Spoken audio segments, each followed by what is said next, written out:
they don't really like me. Cause I can fuck your bitch and fuck your mom and auntie.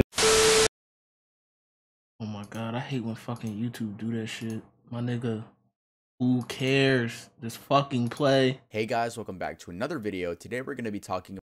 Yo, what's up guys? Today Yo, and then it's just gonna... Hey guys, welcome back to another video. Today we're going to be talking about disturbing live TV moments.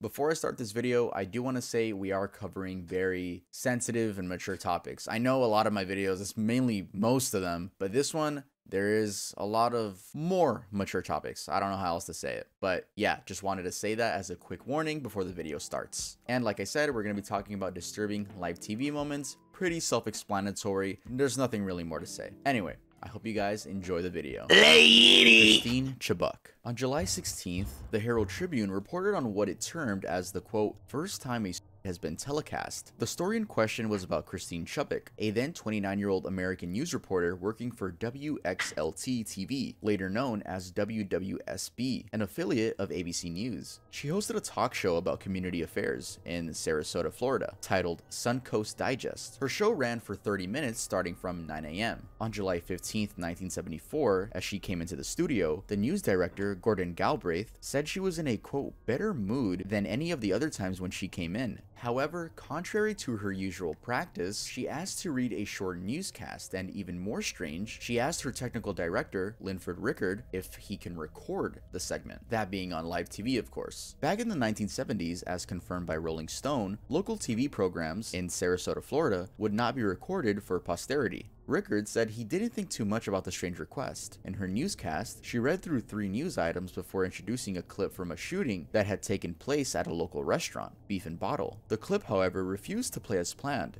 at which point she looked at the camera and said, "In keeping with Channel 40's policy of bringing you the latest in blood and guts and in living color, bring you another first attempted."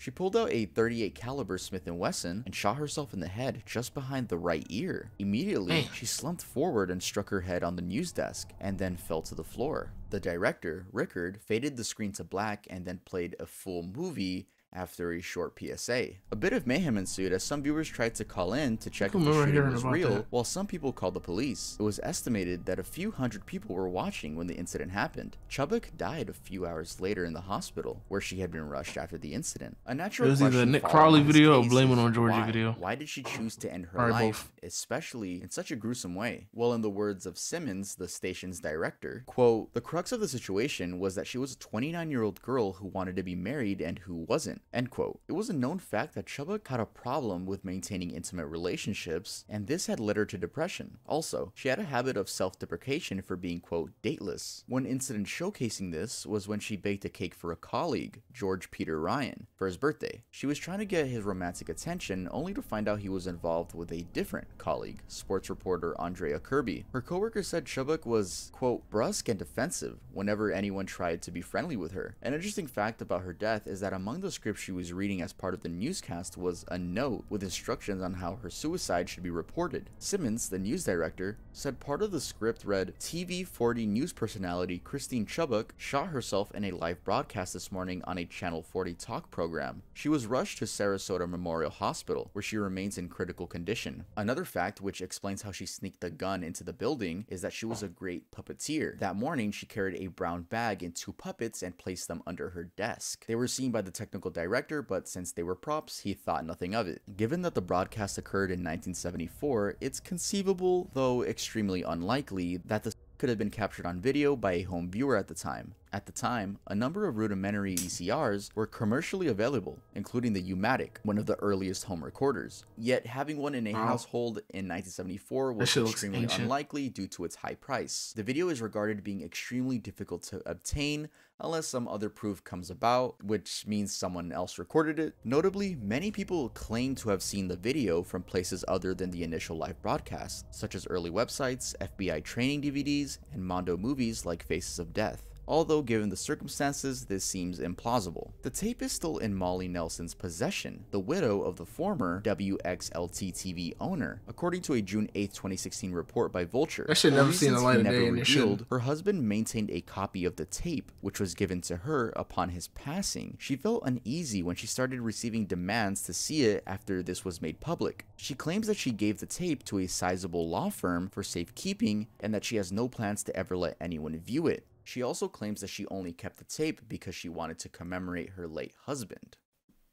Lee Harvey Oswald. Lee Harvey Oswald is a name known by many because it's associated with the tragic assassination of President John F. Kennedy. Oswald is alleged to have made the deadly shot on November 22, 1963 in Dallas, Texas, as President Kennedy rode in his open car motorcade. The 24-year-old was set for trial on November 24, 1963, but was shot and killed before it ensued. His case then became full of speculation, with some believing that he indeed shot the president while others argued otherwise. Evidence in support of his conviction was that on the day of the assassination, he had been seen on the 6th floor of the work building with an assault rifle. He was seen leaving the scene of the shooting, and a police officer, J.D. Tippit, confronted him some distance away from the shooting. This was still less than an hour after the shooting. He's alleged to have shot the police officer and fled. On the other hand, evidence against his conviction is, for example, the conclusion by the House of Representatives Assassination Committee in 1979 that another shooter might have been involved in the assassination. About 30 minutes after the officer was shot, Oswald was arrested at the Texas Theater in the Dallas suburb of Oak Cliff. He was formally arrested the next day, November 23rd, for the numbers of President Kennedy and Officer Tippit. A day later, on November 24th,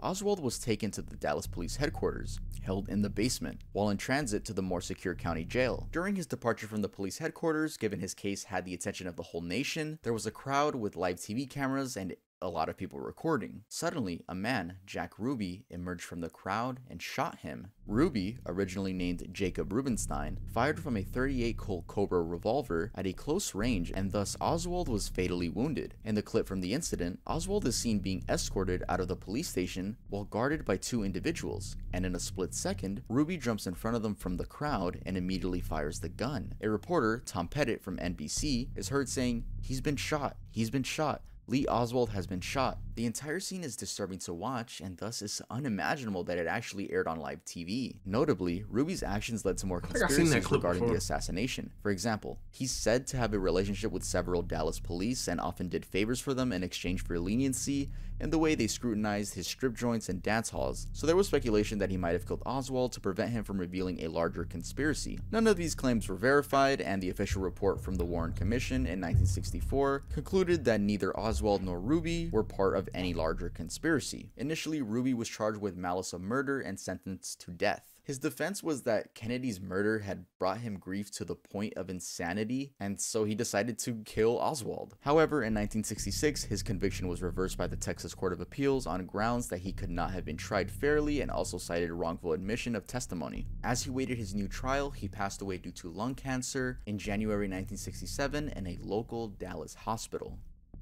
Rodney Alcala. The story of Rodney Alcala is pretty wild because it raises the question, how did a serial killer end up on a live TV dating game? To better understand why his TV appearance was disturbing, we first have to go through his background. Before his TV appearance, Alcala was suspected to have murdered at least 4 people. This is considered a conservative number by some because other accounts place his total murders at about 130, a combined number for before and after the live TV appearance. His childhood background is a little hidden, but it's known that he was born in San Antonio, Texas in 1943.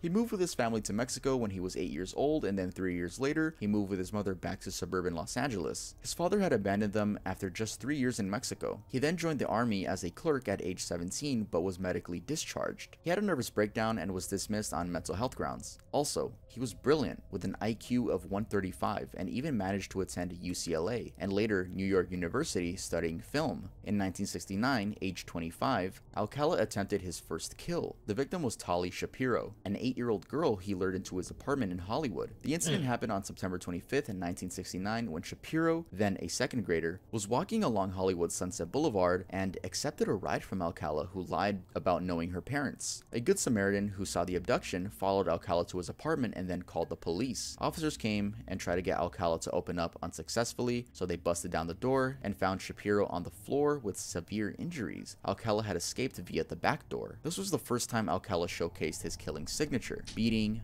biting, and strangling. His escape led him to New York, where he picked an alias, John Berger, and joined film school. Surprisingly, he studied under Roman Polanski, a renowned film producer, director, screenwriter, and actor who fled the US after pleading guilty to intercourse with a minor. Alcala was later convicted of the in 1970, but only served 34 months in jail for defiling a minor, as Shapiro's parents didn't want her testifying at the trial. Fast forwarding to 1980, he was convicted of murdering Robin Samso, a 12-year-old. The conviction was overturned twice before finally getting a death sentence for her murder, and also for the and murders of Georgia Wixted, Jill Parento, Charlotte Lamb, and Jim Barracombe that occurred in the 1970s. It's therefore believed that between 1969 and 1980, he could have murdered a lot more people. In 2012, he confessed to the murders of Cornelia Crilly, flight attendant, and Ellen Hover, an heiress, and in 2016 got charged with murdering 28-year-old Christine Ruth Thornton. Now, knowing his story, it's disturbing that on Wednesday, September 13th, 1978, Alcala made an appearance on the TV matchmaking show, The Dating Game. Even more disturbing is that the day's bachelorette, Cheryl Bradshaw, facing the lineup of 4 eligible bachelors, chose Alcala, going by bachelor number 1. He was introduced as a, quote, successful photographer and a fan of skydiving and motorcycling. During his appearance at the show, it was, however, confirmed that his career was typesetting at Los Angeles Times. The mention of photography was thus a curious bit, because it seemed that he only used it to lure his female victims. He would then kill them and have their bodies in grotesque poses before taking pictures. An interesting bit of his appearance on the show was also the kind of answers he gave to the Bachelorette. For example, he said his best time is at night because, quote, nighttime is when it really gets good, end quote. He also did an impression of a dirty old man while at it. He won the game, and with Cheryl Bradshaw, they were supposed to go on and get tennis lessons and a trip to Magic Mountain. However, Bradshaw said her intuition didn't let her. She said that while they were backstage conversing, she got extremely creepy vibes from him,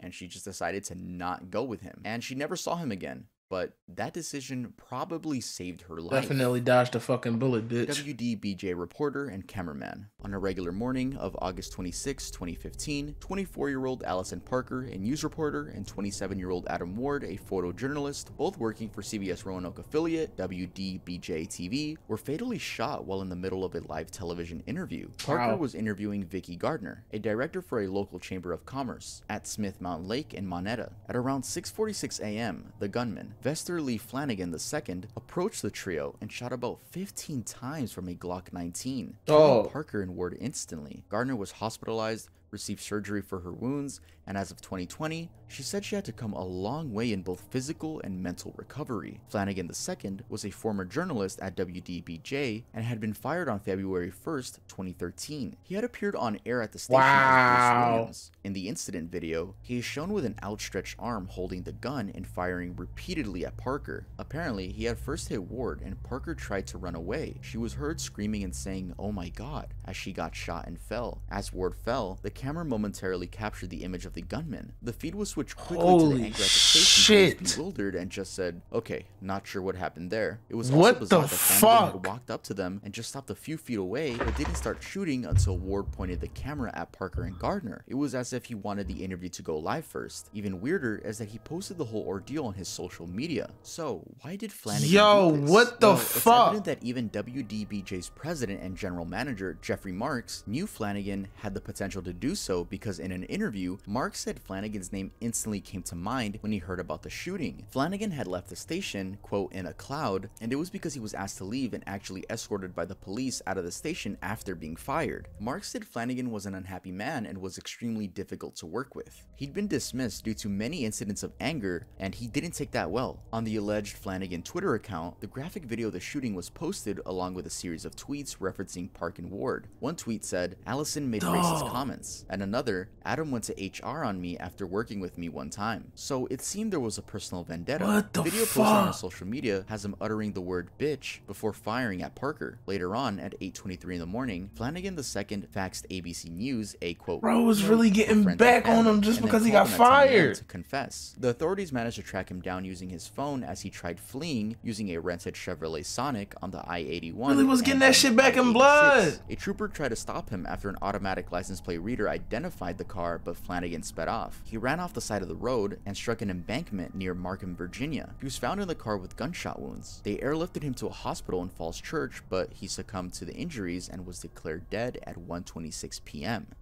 Yo! Walenda.